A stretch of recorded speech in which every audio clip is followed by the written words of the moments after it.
चलिए, तो जो मैंने आपको पढ़ाया वो देख लो, यहाँ पे पूरा नोट्स में लिखा हुआ है। और आपको मैं बता दूं, चैप्टर में बीबीआई इसलिए लिखा हुआ है, अकेले एंडोक्राइन सिस्टम से, अकेले एंडोक्राइन सिस्टम से 4 से 5 क्वेश्चन। अब आप बोलोगे सर इस बार तो नहीं आया, तो इस बार पेपर अनबैलेंस था, ये बात तो मैंने पहले समझाया आपको। इस बार तो पूरी तरीके से पेपर अनबैलेंस था। तो इस बार के पेपर से ये समझ में आता है कि हर चैप्टर पढ़ के जाओ। क्योंकि बताओ, इकोलॉजी से जहाँ 15-15 सवाल आते थे, वहां 2-3 सवाल आए, तो एंडोक्राइन की क्या औकात। ठीक है, तो इस बार तो पेपर ही पूरा अनबैलेंस था। लेकिन हाँ, इन जनरल एंडोक्राइन सिस्टम से 4 से 5 सवाल हर ईयर में आता था, 2021 को छोड़ दिया गया। देखो, इसमें मैंने सारे बात लिखे हैं। अच्छा, इसमें एक मिस्टेक क्या है, मिस्टेक क्या मतलब कि ये समझो कि थोड़ा कंफ्यूजन होगा। ये हाइपोथैलेमस को यहाँ पे जो घुसेड़े हो, फायदा होगा कि यहीं पे घुसेड़ दो, नहीं तो अलग से भी तो कोई दिक्कत नहीं है। लेकिन इतना आपको पता चलना चाहिए कि हाइपोथैलेमस भी ऑर्गेनाइज्ड एंडोक्राइन ग्लैंड का ही पार्ट है। ठीक है, देखो इसमें मैंने लिख दिया एक्सक्लूसिवली एंडोक्राइन ग्लैंड, इसमें मैंने लिख दिया हेट्रोक्राइन ग्लैंड। दोनों ही एंडोक्राइन है, लेकिन एक्सक्लूसिव एंडोक्राइन, ये हेट्रोक्राइन, मतलब इसमें एक्सोक्राइन पार्ट है। और ये दोनों ऑर्गेनाइज्ड एंडोक्राइन। ऑर्गेनाइज का मतलब क्या, यहाँ पे लिखा होगा नीचे कि cells are organized in cluster. इधर देखो, हार्ट, किडनी, जीआईटी और लीवर, ये सब डिफ्यूज एंडोक्राइन, ये दोनों मिलके क्या बनाते हैं, एंडोक्राइन सिस्टम। ठीक है, इधर को नीचे लिखा होगा डिफ्यूज का मीनिंग, और इधर ऑर्गेनाइज्ड का मीनिंग। ठीक है, आप देख लें। चलो, इतने सारे ग्लैंड मैंने आपको बताया, पता है इसमें सबसे बड़ा एंडोक्राइन ग्लैंड कौन है, कोई बताएगा? सबसे बड़ा एंडोक्राइन ग्लैंड इसमें कौन है? सबसे बड़ा एंडोक्राइन ग्लैंड, आंसर जाता है थायराइड। स्मॉलेस्ट पूछे तो ब्रेन के अंदर जो है, देखो छोटा वाला 3 है। ठीक है, लेकिन बात हुई एंडोक्राइन की। लेकिन अगर बोले सबसे बड़ा ग्लैंड कौन है, और ग्लैंड की बात आ गई, मतलब हार्मोन बनाकर रिलीज कर रहा है, उसमें तो लीवर आ जाएगा सामने, क्योंकि वो भी ग्लैंड है, डिफ्यूज एंडोक्राइन ग्लैंड है, पता है ना, डिफ्यूज एंडोक्राइन ग्लैंड। तो अगर सब ऐसे बोले कि सबसे बड़ा एंडोक्राइन ग्लैंड मतलब एक्सक्लूसिवली एंडोक्राइन ग्लैंड। लेकिन अगर बोले लार्जेस्ट ग्लैंड, तो देखो इधर देखो, डिफ्यूज एंडोक्राइन ग्लैंड में नाम आ रहा है ना उसका, किसका, लीवर का। तो सबसे बड़ा ग्लैंड लीवर, सबसे बड़ा एक्सक्लूसिव एंडोक्राइन ग्लैंड थायराइड, सबसे छोटा एंडोक्राइन ग्लैंड पीनियल। और अगर आपसे पूछा जाए सबसे बड़ा स्किन कौन है, तो सबसे बड़ा, सॉरी, सबसे बड़ा ऑर्गन कौन है, तो आंसर ही स्किन। पता है स्किन एक ऑर्गन है, और हमारे बॉडी में कितना बड़ा है देख लो, कितना बड़ा है देख लो आप। तो अगर सबसे बड़ा ऑर्गन पूछा जाए, जनरल नॉलेज का सवाल है, सबसे बड़ा ऑर्गन स्किन, सबसे बड़ा ग्लैंड लीवर, सबसे बड़ा एंडोक्राइन ग्लैंड थायराइड, और सबसे छोटा एंडोक्राइन ग्लैंड पीनियल। इसके अलावा आप जानते हैं कि एंडोक्राइन सिस्टम हार्मोन बनाता है, और हार्मोन बना के रिलीज करता है। अब हम हार्मोन की आपको 2 डेफिनेशन बताने जा रहे हैं, एक तो क्लासिकल डेफिनेशन और एक मॉडर्न डेफिनेशन, और फिर हम बात करेंगे some physical properties of hormone. ठीक है, हम क्लासिकल डेफिनेशन आपको डायरेक्ट यहीं से नोट से बता रहे हैं, बस समझाना है मुझे। ठीक है, देखिए क्लासिकल डेफिनेशन मतलब जो पुराना डेफिनेशन चलता था वो क्या बोलता था, हार्मोन आर केमिकल मैसेंजर। तो कोई भी बोल सकता है हार्मोन आर केमिकल मैसेंजर, क्योंकि एक प्रकार का केमिकल है, कुछ प्रोटीन होते हैं, कुछ लिपिड होते हैं, बताएंगे। बनते कहाँ, एंडोक्राइन ग्लैंड में, रिलीज होते हैं ब्लड में, यहाँ तक सब कुछ ठीक है। बनते हैं एंडोक्राइन ग्लैंड में, रिलीज होते हैं ब्लड। लेकिन ये जो क्लासिकल डेफिनेशन में बात है ना, ये एंडोक्राइन ग्लैंड में बनते हैं, इस बात पे मुझे ऑब्जेक्शन, मुझे क्या, सभी को ऑब्जेक्शन कि हार्मोन केवल एंडोक्राइन ग्लैंड में बनता है, हेट्रोक्राइन ग्लैंड में नहीं बनता है क्या? और क्या डिफ्यूज एंडोक्राइन ग्लैंड में नहीं बनता? एंडोक्राइन का मतलब क्या हुआ, एक्सक्लूसिव एंडोक्राइन। तो इस बात पे ऑब्जेक्शन, इसलिए डेफिनेशन, पुरानी डेफिनेशन थोड़ी गलत हो जाती है। ठीक है, एंडोक्राइन ग्लैंड बनती है, ब्लड में रिलीज होती है, ठीक है, लेकिन एंडोक्राइन ग्लैंड में केवल नहीं बनती है, डिफ्यूज एंडोक्राइन में भी बनती है और हेट्रोक्राइन में भी बनती है। तो इस बात पे ऑब्जेक्शन, इसलिए नया डेफिनेशन आएगा। ठीक है, दूसरी बात, बनती है कहाँ, सोर्स सेल में, ट्रांसपोर्ट होती है ब्लड के माध्यम से, और ट्रांसपोर्ट होके जाती है टारगेट ऑर्गन के पास, और टारगेट ऑर्गन के पास उसका होता है specific receptor. For example, ADH बना हाइपोथैलेमस, रिलीज हुआ पोस्टीरियर पिट्यूटरी से, ब्लड के माध्यम से किडनी के पास आया, किडनी के डीसीटी और कलेक्टिंग में उसका रिसेप्टर। देखो हार्मोन कहां से कहां चला, तो हार्मोन ट्रांसपोर्ट होता है टारगेट ऑर्गन तक वाया ब्लड, और वहां पर उसका होता है स्पेसिफिक रिसेप्टर, उसके साथ वो बाइंड करता है और सेकंडों में अपना जलवा दिखा देता है। तो according to classical definition, hormone are chemical messenger produced by endocrine gland transported through blood up to the target organ. This is the definition of hormone according to classical definition. But now modern definition कुछ अलग बात करता है। कहता है हम hormone के चक्कर में ना पड़ेंगे कहां से रिलीज होता है, हम तो बस इतना बोलेंगे कि hormone is intercellular messenger, source cell से टारगेट सेल तक जाता है chemical, intercellular chemical messenger, and this is non nutritive chemical. Non nutritive कौन है समझ रहे? ये ऐसा कोई केमिकल नहीं है जो न्यूट्रिशन आपको प्रोवाइड करेगा, हार्मोन पी लीजिएगा तो एनर्जी मिल जाएगा, नहीं। These are non nutritive chemical. तो कैसा केमिकल है? न्यूट्रिटिव नहीं तो कैसा है? रेगुलेटरी के। ये हमारे बॉडी के मेटाबॉलिज्म को रेगुलेट जरूर करेगा, लेकिन ये हमारे डाइजेशन में भाग नहीं लेगा, ये हमारे ये फूड की तरह डाइजेस्ट नहीं होगा। ऐसा नहीं है ये डाइजेस्ट होकर मुझे एनर्जी दे देगा और हमारा बॉडी का पार्ट के फॉर्मेशन में भाग लेने लगेगा, नहीं।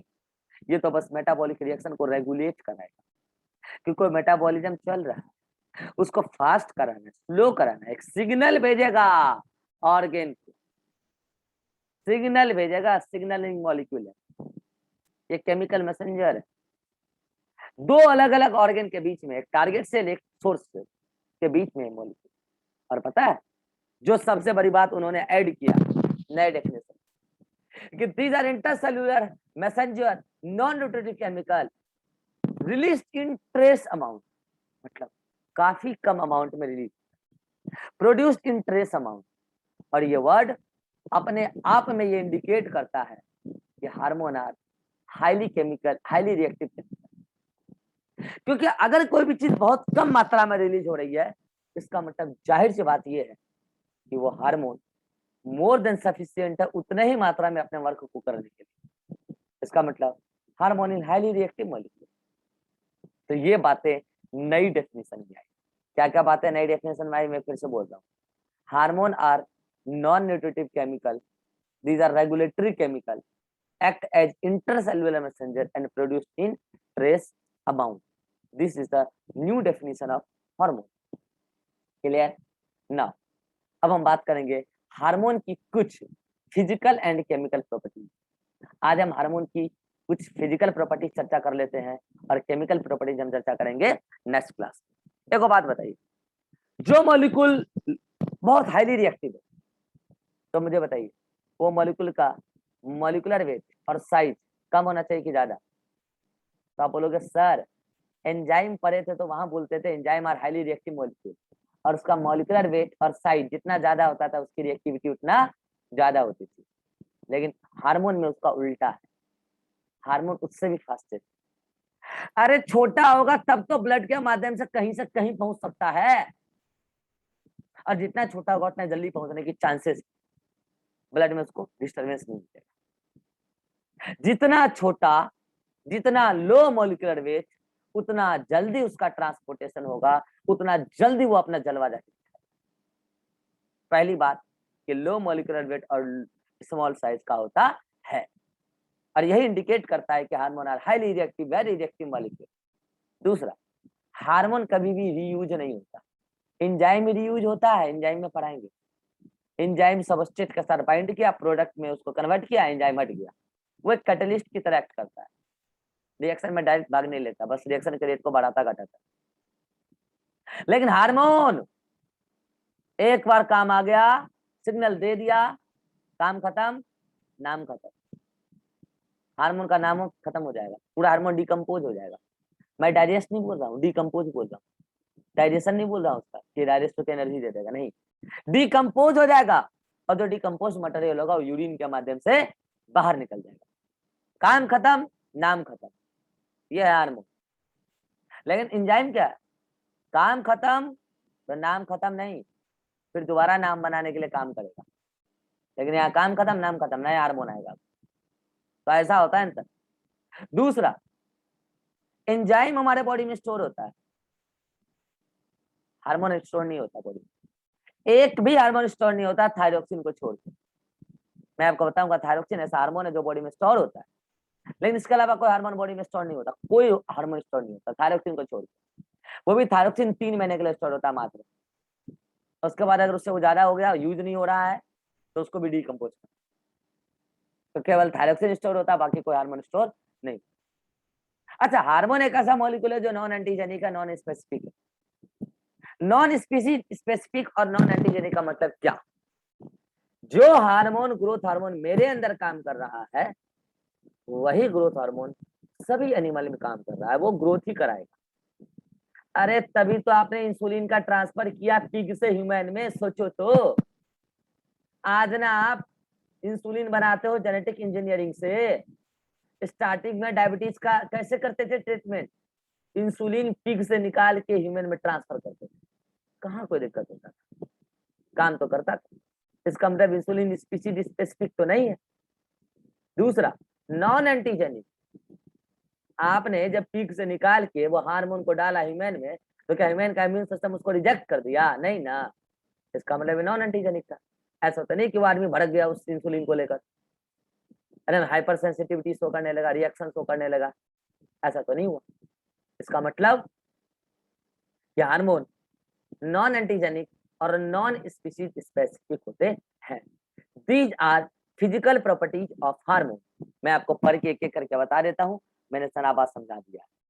These are simple molecule with low molecular weight and due to low molecular weight they are highly diffusible. जितना छोटा, जितना साइज में कम, मॉलिक्यूलर वेट में कम, वो उतना ज्यादा डिफ्यूजिबल होगा। क्लियर? कांट बी रीयूज, दोबारा रीयूज नहीं किया जा सकता। हार्मोन को डिकम्पोज कर दिया जाता है आफ्टर यूज एंड यूरिन के थ्रू उसको मटेरियल को रिलीज कर दिया जाता है बाहर। ठीक है? Can't be stored except thyroxine, कोई हार्मोन स्टोर नहीं होता थायरोक्सिन को छोड़ के। हार्मोन नॉन एंटीजेनिक होता है और नॉन स्पीशीज स्पेसिफिक होता है। क्या हुआ? ठीक है? और दूसरा कि hormone are non antigenic and non species specific, that's why insulin was transferred from pig to human. मुझे मतलब इस बात का प्रूफ मैंने देने के लिए लाइन लिखवाया कि hormone non antigenic non specific species specific है, तभी तो हमने पिग से ट्रांसफर किया इंसुलिन को ह्यूमन में। ठीक है? चलिए, अब अगर किसी का कोई डाउट है तो जल्दी से बोलिए और होमवर्क देते हैं और लेते हैं आपसे विदा। चलिए, अगर कोई डाउट है, Atiq, no sir. Vibha, no sir. Jyoti, no sir. Abhishek. No sir. चलिए, एनसीईआरटी का होमवर्क लिखिए। आई और ईयर आपका छोड़ा नहीं गया है, ठीक है? वो मैं आपको एंडोक्राइन के जस्ट बाद करा दूंगा। बेसिकली क्या है ना कि वो लोग का नवंबर में होने वाला है टर्म 1 बोर्ड वाले बच्चे का, तो उसको रिप्रोडक्शन पढ़ाना जरूरी है, इसीलिए ये पढ़ा रहे हैं ताकि ये रिप्रोडक्शन उसको समझ में अच्छे से आ जाए सभी बच्चों को। 331, अरे पेज नंबर 330 से, पेज नंबर 330 से बता रहे हैं, पेज नंबर 331 पर, 331 पर हेडिंग नंबर 22.2.1 के ऊपर तक। ठीक है? पेज नंबर 30 के स्टार्टिंग से पेज नंबर 331। चलिए, अब सुन लीजिए थोड़ा सा इंफॉर्मेशन, 2 मिनट लेंगे बस, बाकी तुरंत छोड़ देंगे। कुछ बच्चे का कहना है सर एंडोक्राइन और ह्यूमन रिप्रोडक्शन के बाद प्लांट फिजियोलॉजी स्टार्ट कर दीजिए। मुझे कोई एतराज नहीं है, प्लांट फिजियोलॉजी का बेहतरीन नोट्स मैंने बना के रख लिया है, बेहतरीन नोट्स, कोई नहीं पढ़ागा इसका, आपको गारंटी देते हैं। ठीक है? बेहतरीन नोट्स बना के रखा हुआ है, लेकिन हम प्लांट फिजियोलॉजी स्टार्ट नहीं करेंगे। उसका कारण ये है, सुनना आतिक, उसका कारण ये है कि आप जान रहे हैं कि मैं इस बैच में सभी को लेकर चल रहा हूँ। इतने कम बच्चे में अगर मैं सेपरेटली पढ़ाऊंगा तो मेरा कितना टाइम की लोग आप जान ही रहे। 11th वाले को भी लेकर चल रहा हूँ, टारगेट वाले सबको लेकर चल रहा हूँ। ठीक है? क्योंकि ऑफलाइन खुल गया, बच्चा ऑनलाइन ज्यादा इंटरेस्ट दिखा नहीं रहा, तो हम बच्चों को जितनों को एडमिशन लिए हम उसको तो सिलेबस खत्म करेंगे ना। तो क्या है कि 12th वाले बच्चे का आ रहा है बोर्ड, ठीक है, टर्म 1, और टर्म 1 में उसका प्लांट रिप्रोडक्शन भी आने वाला है। ठीक है? और प्लांट रिप्रोडक्शन विदाउट मॉर्फोलॉजी पढ़ाना असंभव है। ठीक है। तो क्या है कि मॉर्फोलॉजी मेरे ऑफलाइन बैचेज में नोट्स बन रहा है, और ये जैसे ही वहां खत्म होगा तो उस बैच में स्टार्ट होगा प्लांट रिप्रोडक्शन। कुल मिला के इस दोनों चैप्टर का मैं बेहतरीन नोट्स बनवा रहा हूँ ऑफलाइन क्लास, क्योंकि ऑफलाइन में तो नोट्स बनवा के पढ़ाना पड़ता है, ठीक है, देखा है बच्चों ने। तो मॉर्फोलॉजी और प्लांट रिप्रोडक्शन का बेहतरीन नोट्स बना रहा है, क्लास में 60-70 बच्चा है, किसी का नोट्स तो ले ही लेंगे। वैसे मैंने नोट्स देख लिया किसका लेना है, एक लड़का बहुत अच्छा नोट्स बना रहा है, ठीक है। तो मॉर्फोलॉजी आपका लगभग उस बैच में हाफ से अधिक खत्म हो चुका है, ठीक है। फ्लावर चल रहा है अभी, फ्लावर खत्म हो चुका है इनफैक्ट, अब हम आगे बढ़ेंगे फ्रूट पे। तो मॉर्फोलॉजी खत्म होगा, पीडीएफ बनेगा, आपको पीडीएफ मिल जाएगा। उसके बाद प्लांट रिप्रोडक्शन का भी पीडीएफ आपको मिल जाएगा, बेहतरीन पीडीएफ मिलेगा, ठीक है, एकदम अपडेटेड नोट्स। तो क्या है कि हम इधर तब तक एंडोक्राइन और ह्यूमन रिप्रोडक्शन जो खत्म करेंगे, ह्यूमन रिप्रोडक्शन, तो इससे क्या होगा, उस लड़के 12th वाले बच्चे को रिप्रोडक्शन यूनिट खत्म हो गया उसका, दोनों रिप्रोडक्शन रिप्रोडक्टिव हेल्थ, ठीक है। तो एंडोक्राइन के जस्ट बारे में थोड़ा सा आई ईयर पढ़ा देंगे। 12th वाले बच्चा को क्लास करना होगा तो करेगा, नहीं तो कोई दिक्कत नहीं है, कर लेगा, और क्या, आई ईयर पढ़ा देंगे ताकि ये वाला हमारा खत्म हो जाए। उसके बाद हम आ जाएंगे मॉर्फोलॉजी, ठीक है, और दोनों टाइम मॉर्फोलॉजी खींचेंगे। अगर आप लोग बोलेंगे नहीं सर एक ही टाइम आप क्लास कर पाएंगे, तो ठीक है, क्लास का टाइम रिड्यूस कर देंगे, उस टाइम हम सभी बच्चे से एक बार बात कर लेंगे, ठीक है। तो मॉर्फोलॉजी लेंगे, क्योंकि विदाउट मॉर्फोलॉजी खत्म किया प्लांट रिप्रोडक्शन में घुसना मूर्खता है। मॉर्फोलॉजी के बाद प्लांट रिप्रोडक्शन में घुसेंगे तो उस बच्चे का भी काम हो जाएगा। और ये मॉर्फोलॉजी और प्लांट रिप्रोडक्शन थोड़ा सा रट्टाफिकेशन है, तो आपको समय से पहले कराया जाएगा, तो आप इसको रट भी पाएंगे अच्छे से, ठीक है। और मैं अतिक का भी भावना समझ रहा हूँ, इसका भी भावना रख लिया मैंने। ये इसलिए बोल रहा है प्लांट फिजियोलॉजी, क्योंकि लड़का मेरे से सारा चैप्टर पढ़ लिया प्लांट फिजियोलॉजी को छोड़ के, लेकिन इसको ये नहीं पता है कि मेरे से ये वाला भी तो टॉपिक नहीं पढ़ा है। ये भी कहाँ पढ़े हो मेरे से, तो ये पढ़ लो ना। प्लांट फिजियोलॉजी पढ़ने के लिए उतावला क्यों हो रहे हो, वो तो कराएंगे ही हम, ठीक है। तो ये पढ़ लो, ईरान का भी काम हो जाएगा। बात रहा टारगेट में ज्योति और रिवा का, तो वो तो मेरे से सारा टॉपिक पहली बार पढ़ रही है, तो वो तो प्लांट फिजियोलॉजी पढ़े पहले या मॉर्फोलॉजी पहले पढ़े, पढ़ना तो उसको दोनों ही हमसे, ठीक है। तो सीक्वेंस को थोड़ा हम सभी बच्चा, अच्छा एक बात, ये 11th वाला जो बच्चा है, क्या नाम है, अभिषेक, रिप्रोडक्शन तुमको भी कर लेना है, सुन रहे हो क्या। क्लास का टाइमिंग ऐसा है जो तुम्हारे किसी अदर कोचिंग से क्लास ओके नहीं करना। सर। हाँ, रिप्रोडक्शन तुमको भी ओके करना सर। है, और ये रिप्रोडक्शन कल से शुरू होगा, कल नहीं, सॉरी कल नहीं, आज मॉड्यूल डिस्कस होगा, कल टेस्ट होगा मॉलिक्यूलर का, ठीक है। और उसके बाद फिर मॉलिक्यूलर और नर्वस सिस्टम दोनों का डिस्कशन होगा, तब जाके रिप्रोडक्शन स्टार्ट होगा। एंडोक्राइन तो आज स्टार्ट कर दिए, चलता रहेगा, ठीक है, तब जाके रिप्रोडक्शन स्टार्ट होगा। तो रिप्रोडक्शन तुमको भी करना है। हाँ बोले बोले बोले, हाँ बोलिए। कल टेस्ट मत लीजिए हाँ कल मॉलिक्यूलर का टेस्ट, आज मॉड्यूल सर, डिस्कस होगा ना, थर्सडे ले लीजिए जोर से जोर से, सर। टेस्ट नहीं लेने बोल रही है, थर्सडे को अरे बोल जोर रही से है बोलिए, वो। आवाज नहीं आ रहा है, बोलिए। कौन बोल रहे थे, ज्योति अरीबा। सर वो बोल रही है कि टेस्ट अभी मत लीजिए, वो बोल रही है थर्सडे को टेस्ट लेने के लिए। क्यों, पता नहीं, बताओ। क्या हुआ अरीबा, बोलो, कर देंगे थर्सडे को, पहले बात तो बताओ।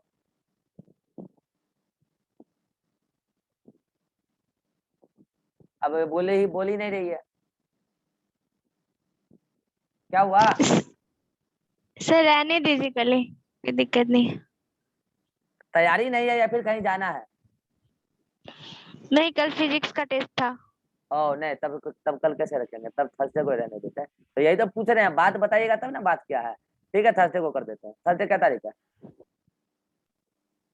सर थर्सडे को छुट्टी रहता है ना। ओ अपना क्लास में थर्सडे को छुट्टी रहता है, हाँ वो भी बात है, ठीक है, थर्सडे को कर देते हैं, टाइमिंग बता देंगे। चलिए ठीक है, मॉलिक्यूलर का टेस्ट थर्सडे को रहेगा, ठीक है, मॉलिक्यूलर मॉलिक्यूलर टेस्ट थर्सडे को, डन। जो रिकॉर्डिंग देख रहे हैं वो भी ध्यान रख लीजिएगा, मॉलिक्यूलर का टेस्ट थर्सडे को डन, और टाइमिंग बता दिया जाएगा आपको थर्सडे के पहले वाले रात, ठीक है, वेडनेसडे के रात तक आपको टाइम बता दिया जाएगा, ठीक है। तो शेड्यूल थोड़ा सा सुन लीजिए, एंडोक्राइन जो चल रहा है चलता रहेगा, ठीक है। और आज आपका शाम में जो क्लास है उसमें हम मॉलिक्यूलर का मॉड्यूल जरूर डिस्कस करेंगे, उसमें करेंगे। तो आपको डाउट शाम तक भेज देना, पहली बात, ठीक है। डाउट शाम कितने बजे तक भेज देना ये भी सुन लीजिए, 3 बजे तक आप भेज दीजिए, आपके पास पर्याप्त समय है। आप बना लिए होंगे, मैं उम्मीद करता हूँ आप बना लिए होंगे, आपको छुट्टी मिला तो आप किए क्या, नहीं बनाए हैं तो जो बच्चा डाउट भेजेगा हम उसी का डिस्कस कर लेंगे, ठीक है। कुछ 2 बच्चों ने डाउट भेजा भी था। तो मॉलिक्यूलर का आज शाम में मॉड्यूल डिस्कस होगा, ठीक है। तो आज कौन सा डे है, आज हो गया आपका ट्यूसडे, ठीक है। उसके बाद कल वेडनेसडे है, तो कल एक काम करते हैं, कल अगर हम आगे रिप्रोडक्शन स्टार्ट करेंगे तो गड़बड़ आ जाएगा ना। तो काम करते हैं, कल हम नर्वस का जो है टेस्ट पेपर डिस्कस करके खत्म कर लेंगे, ठीक है। और उसके बाद या नहीं तो हम एंडोक्राइन दो टाइम ले लेंगे, देखते हैं कल हम क्या करना है, हम बता देंगे, ठीक है। लेकिन कल 2 बार क्लास होगी और उसका थर्सडे को हम टेस्ट ले लेंगे और एंडोक्राइन के समय में एंडोक्राइन चलता रहेगा, ताकि एंडोक्राइन अच्छा खासा आगे भाग जाए, ताकि हमको रिप्रोडक्शन में हेल्प मिल जाए, ठीक है। और मॉलिक्यूलर का टेस्ट खत्म होते ही रिप्रोडक्शन स्टार्ट कर देंगे, ठीक है। चलिए आप लोग क्लास आइए, अगर किसी को कोई डाउट है तो बोल सकते हैं। ज्योति, रीवा, डाउट है? नो ठीक है, जाइए आप लोग क्लास आइए, सर। क्लास आइए। अभिषेक को डाउट है? No sir. Atiq? No sir. चलिए मिलता है नेक्स्ट क्लास में, बाय बाय, टेक केयर।